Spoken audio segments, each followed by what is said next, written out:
La visite du président philippin Rodrigo Duterte à Beijing cette semaine devrait rétablir des liens normaux, amicaux et de coopération entre la Chine et les Philippines. L'un des domaines dans lesquels les deux pays travaillent ensemble est la campagne de M. Duterte contre les stupéfiants.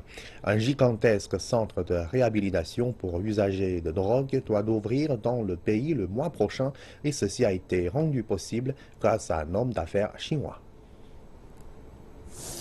Miraculeux est le seul terme par lequel Jun, un ancien usager et trafiquant de drogue, peut décrire la façon par laquelle il a fini dans un centre gouvernemental de réhabilitation pour usagers de drogue.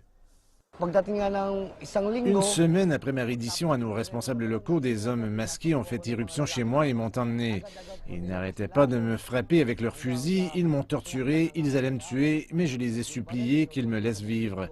Ensuite, je me suis retrouvé au poste de police. On m'a dit que j'étais chanceux qu'on m'accorde une deuxième chance. On m'a dit que la seule manière pour moi d'éviter la mort était d'entrer en cure de désintoxication. Depuis que le président philippin Rodrigo Duterte a lancé une furieuse répression contre la vente et l'usage de stupéfiants il y a 3 mois, plus de 3000 personnes ont été tuées, soit par la police dans ce qu'elle appelle des opérations antidrogue légitimes, soit par des assaillants inconnus. Des centaines de milliers d'usagers et de trafiquants de drogue se sont rendus. Nombre d'entre eux, comme Jun, sont maintenant en cure de désintoxication. Ce centre de réhabilitation, le plus grand du pays, peut accueillir jusqu'à 1000 patients.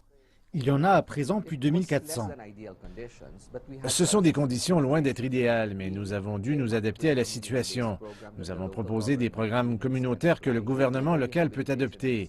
Au sein du centre de réhabilitation lui-même, nous avons ajouté du personnel, nous avons accéléré la construction de nouveaux dortoirs et bien sûr les financements et les fournitures devaient arriver dès que possible.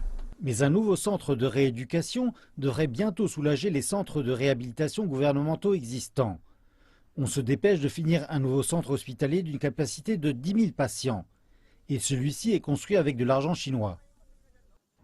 Tandis que pratiquement tout le monde occidental a critiqué la guerre aux stupéfiants engagée par le président philippin Rodrigo Duterte, la Chine a promis de soutenir pleinement cette croisade de M. Duterte. Ce méga centre de désintoxication, qui devrait ouvrir en novembre, est financé par un homme d'affaires chinois. L'ambassadeur chinois aux Philippines, Zhao Jianhua, dit que la construction d'un encore plus grand centre de désintoxication financé par des Chinois devrait commencer bientôt. Et en Chine, une partie de l'agenda de M. Duterte est que les deux pays trouvent davantage de moyens de travailler ensemble à combattre le fléau de la drogue. Tout ressortissant chinois qui commet un délit aux Philippines devrait être présenté à la justice, conformément aux droits philippins. Et le gouvernement chinois et les départements compétents sont prêts à coopérer pour les présenter à la justice.